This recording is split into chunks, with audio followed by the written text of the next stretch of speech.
Bienvenue, chers téléspectateurs, à cette édition en langue française. Au sommaire, l'analyse du professeur politologue Julien Nimouona sur la recrudescence des coups d'État en Afrique. Il propose la satisfaction socio-économique comme seule voie pour limiter ou même arrêter ces coups d'État. Vous suivrez également dans ce journal les préoccupations des députés burundais qui disent être inquiets des niveaux d'acquisition qui sont très bas dans le secteur de l'éducation.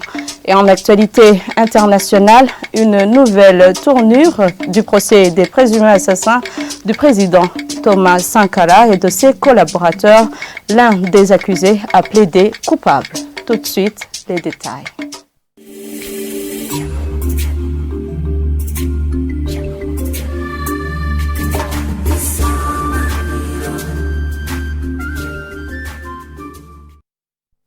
L'Afrique a connu plusieurs coups d'État cette dernière décennie qui sont à l'origine de l'instabilité politique. À ce propos, le professeur Julien Nimouona explique que l'insatisfaction du fonctionnement normal de la démocratie et de la gouvernance des sociétés est la cause la plus fondamentale et la plus normale des coups d'État en Afrique. Selon lui, le terrain de satisfaction socio-économique est la seule voie pour limiter ou même arrêter ces coups d'État. Suivez-le. Il y a plusieurs causes générales qui ont été avancées, c'est-à-dire communes à beaucoup de pays. C'est un phénomène dense en Afrique. Je pense même que tous les régimes politiques africains, tous les dirigeants, tous les dirigés, ont déjà intériorisé la culture du coup d'État militaire. Ils pensent que le changement par coup d'État militaire est la seule solution à partir du moment où les autres mécanismes, notamment les mécanismes constitutionnels, sont bloqués. Alors, quelles sont les causes générales? La première, c'est l'insatisfaction du fonctionnement normal de la démocratie et de la gouvernance des sociétés.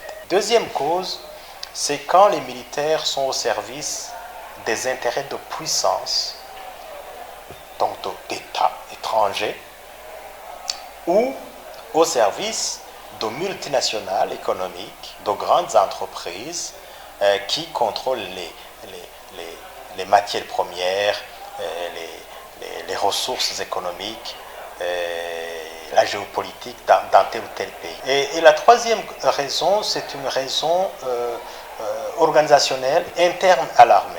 Tout s'enchaîne dans ce qu'on appelle l'oligarchisation, c'est-à-dire les groupes de généraux, les groupes de colonels qui sont au pouvoir, qui ont accumulé des biens, vont imposer le pouvoir par la violence, par la force, parce qu'ils en ont, et ensuite ils vont chercher à se protéger. Ils seront beaucoup plus rebelles aux constitutions, aux règles que les civils eux-mêmes. C'est le terrain de la satisfaction socio-économique, ce qu'on appelle l'efficience. Donc il faut que les élites sachent que chaque fois que les gouvernés n'auront pas un niveau de satisfaction socio-économique, c'est-à-dire les conditions de vie socio-économique minimales, la santé, l'éducation, l'alimentation, n'est-ce pas, et finalement une croissance économique soutenue, et bien, chaque fois qu'il y aura cette insatisfaction, il y aura toujours appel au changement. Si maintenant l'appel au changement n'est pas possible par la procédure pacifique, c'est-à-dire par la voie légale, voilà deuxième champ, le respect des procédures de changement, la possibilité de changement, l'alternance au pouvoir. Si cela n'est pas possible, ça sera toujours des coups d'État militaires. Une bonne politique de l'éducation est incontournable pour avoir une bonne formation de qualité orientée vers le terrain. Cela a été dit par le professeur Firmin Dimira lors de la célébration du 76e anniversaire du système des Nations Unies ce mardi. Le coordinateur résident des Nations Unies au Burundi, Damien Mama, a indiqué qu'en matière d'innovation, le gouvernement reste le plus grand créateur d'emplois et d'opportunités. Yvette Nijimbere. L'innovation est le thème qui a guidé les échanges entre les différents conférenciers. Pour le professeur Pascal Fermin-Dimila, l'innovation repose sur l'éducation et une bonne politique de l'éducation est incontournable pour rendre opérationnelle la vision nationale. Pour qu'on ait une bonne formation professionnelle de technologie orientée vers des réalités de terrain, il faut qu'il y ait une bonne politique de l'éducation. Il faut qu'il y ait de bonnes politiques. C'est le niveau maison. Et le politique n'est pas conçu par l'entrepreneur. Même avis que le coordinateur résident du système des Nations Unies au Burundi, Damien Mama, indique que le gouvernement est le seul créateur des opportunités pour faciliter les innovations et appelle les jeunes à ne pas avoir peur d'innover. Je voudrais encourager les jeunes à ne pas avoir peur d'innover, à ne pas avoir peur de tester leurs idées et à ne pas avoir peur de sortir des sentiers battus. Et bien sûr, quand les jeunes, on les encourage à innover et à sortir des sentiers battus, il faut bien sûr, et ça c'est mon deuxième appel, que les décideurs, que ce soit au niveau du gouvernement, au niveau du système des Nations Unies ici, ou des autres partenaires, que nous prêtions une oreille attentive aux innovations des jeunes, aux idées des jeunes, pour les accompagner. Le secrétaire permanent au ministère de la Solidarité, Félix Ngendabanyikwa, propose un système de communication pour promouvoir les innovations. Il y a de bonnes idées qui naissent dans les travaux de recherche, mais au niveau de ces idées sont gardées dans les tiroirs. Donc il faut qu'il y ait un système de communication par rapport à ce qui a été fait au niveau de la recherche et ces résultats soient aussi dupliqués au niveau opérationnel. Donc c'est ça où on retrouve la partie innovation. Cette journée a été célébrée sous le thème « Innovation au service de la croissance économique à l'inclusion sociale ». Et les étudiants burundais ont des talents dans les domaines de sciences et de technologie, comme l'a indiqué le professeur Eli Sinzingayo lors d'une conférence tenue ce mercredi et organisée par la Commission est-africaine de la science et de la technologie. Ces compétences ne sont pas suffisantes pour être compétitives au niveau international. Nicole Ninina Hazoué, reportage.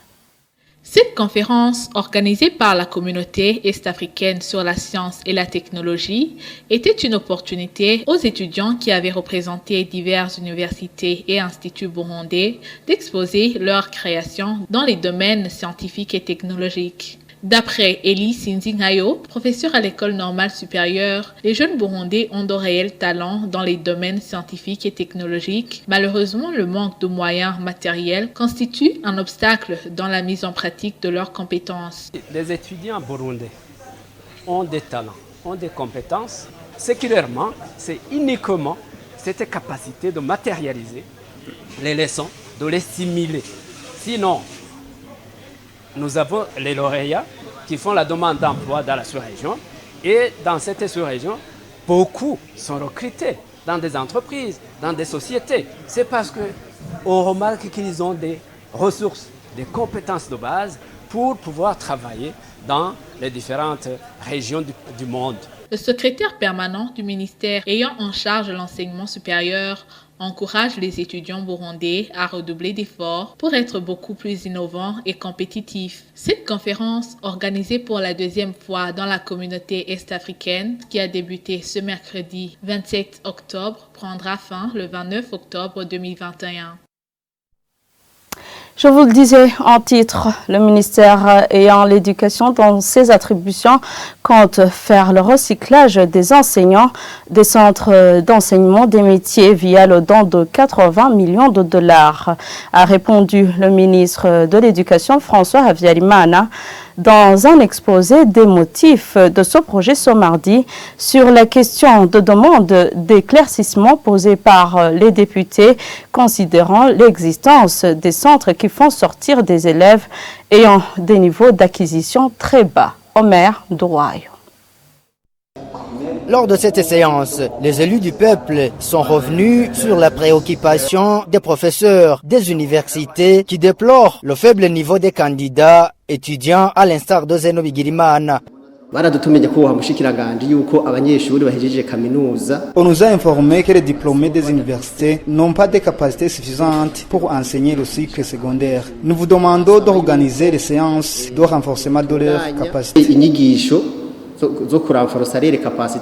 Le ministre trouve que ces lamentations relèvent d'une responsabilité partagée aux différents niveaux des échelons du système médicatif.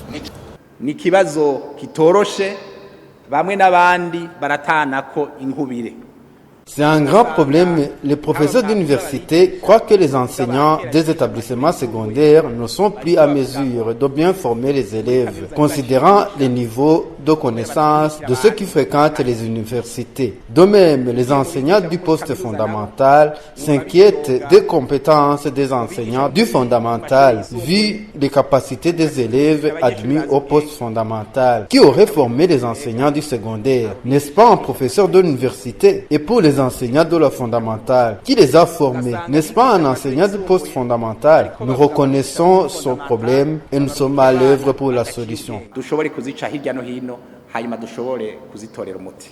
Le député Rémi Bigirumussase, lui, revient sur certains centres qui manquent d'élèves et d'autres qui manquent des enseignants.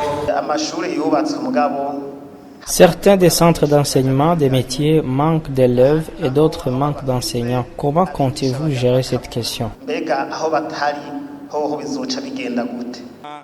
Ce projet ne vise pas la création de nouveaux emplois, dit le ministre, mais le renforcement des capacités des enseignants existants. Quant aux centres dont les filières nécessitent de l'électricité, mais qui sont loin des installations électriques, le ministre espère qu'au début du projet, le ministère chargé de l'énergie et mines aura réglé cette question.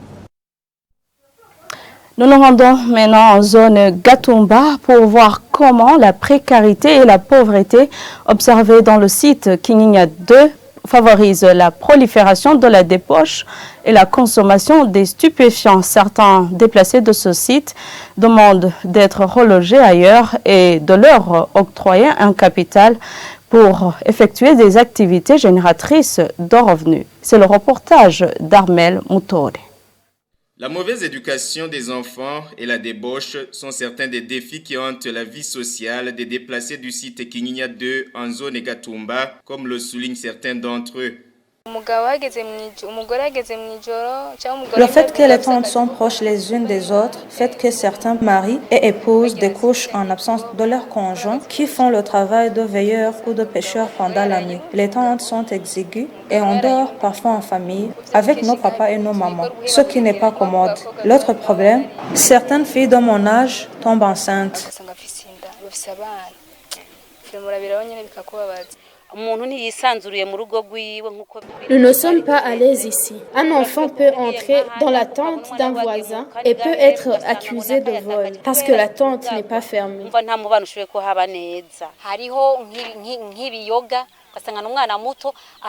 Les jeunes enfants prennent de l'alcool et des stupéfiants. Si tu essaies de l'en empêcher, ils t'insultent et te manquent de respect.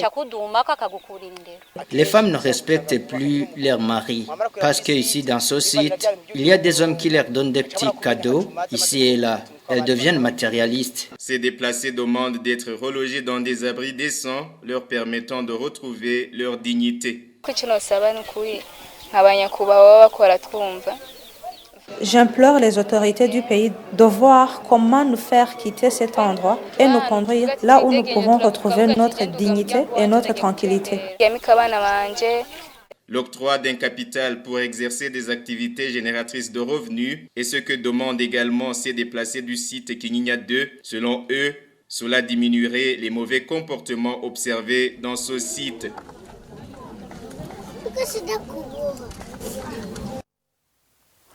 En l'actualité internationale maintenant, au Burkina Faso, le procès des présumés assassins du président Thomas Sankara et de ses 12 collaborateurs est entré dans le fond. Un des accusés, qui est l'un des hommes clés des événements du 15 octobre 1987, a reconnu les faits, mais au tribunal, il dit ne pas se souvenir de tous ces faits et gestes plutôt le jour du coup d'État. Images et commentaires. Le premier accusé a reconnu les faits hier devant les juges au procès de l'assassinat Thomas Sankara, père de la révolution burkinabé. Élisée Ilboudo est un homme âgé de 62 ans aujourd'hui. Il était âgé de 28 ans au moment des faits, le 15 octobre 1987, jour du coup d'État au Burkina Faso, au cours duquel Thomas Sankara et 12 de ses compagnons ont été tués. Il était présent sur la scène de crime et hier à la barre, il est revenu en détail sur cette journée. Reportage à Ouagadougou, Yaya Boudani. Parti du domicile de Blaise Compaoré dans l'après-midi du 15 octobre 1987, les membres du commando ont ouvert le feu en désordre devant le bâtiment où le président Thomas Sankara et ses collaborateurs étaient en réunion selon l'accusé. Ce sont Yacinthe Kafando et 2 autres soldats qui ont tiré sur le président Thomas Sankara, précise le soldat Élisée Ilboudo qui conduisait l'un des véhicules du commando. Pour maître Ferdinand Zepa, l'un des avocats de la famille Sankara, l'accusé a fait d'importantes révélations. Le mode opératoire du commando, c'est lui qui décrit d'où ils sont partis, où ils sont arrivés et comment les faits sont produits. Il a certainement des pressions. Aujourd'hui, il dit qu'il ne se souvient pas s'il avait vu Djendéré, qu'il a mal à la tête, qu'il a eu... Lui, au moins, il a le courage de dire qu'il y a été. Présente dans la salle d'audience depuis la reprise du procès, Mariam, la veuve du président Thomas Sankara, n'attend que le récit réel des faits qui ont conduit à la mort de son époux. Moi, tout ce que je souhaite, qu'il parle réellement, qu'il dise la vérité. Vous avez entendu ce qu'il a dit et puis on dit aussi ce qu'il a dit, qu'il a déclaré à l'instruction. Le souhait est qu'il dise la vérité pour qu'on puisse connaître ce qui a été réellement fait. L'interrogatoire du soldat Élisée Ilboudo se poursuit ce mercredi car étant l'un des principaux acteurs des événements du 15 octobre 1987 selon la partie civile. Yaya Boudani, Ouagadougou, RFI. Et c'est par ici que prend fin ce journal. Merci à tous de l'avoir suivi. Merci également à l'équipe technique. Restez fidèles à la télévision Isanganiro.